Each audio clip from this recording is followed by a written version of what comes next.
台北一个男子，就是伫咧居家检疫的期间，佫偷偷走去夜店，真正互甲罚款着100万。为着要防范居家检疫的人拍走，台南甲嘉义市的警方结合着卫生局甲其他的局处，出动着100外人到 KTV、到酒店、甲拍皮等等的场所扩大临检，同时来看到着业店的业者，而这2礼拜疫情的关键期，配合来停业14天，他防止防疫出现着漏碰。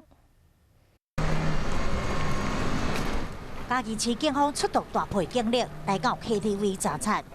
任务执行进程先检疫、甲消毒，再来分配进入包厢，由市警局局长带队，会同卫生局甲民政处的单位，上百个人伫暗时10点来到大型特定营业场所联合查察，嘛向业者柔性劝导。当然，如果做得到，就是暂时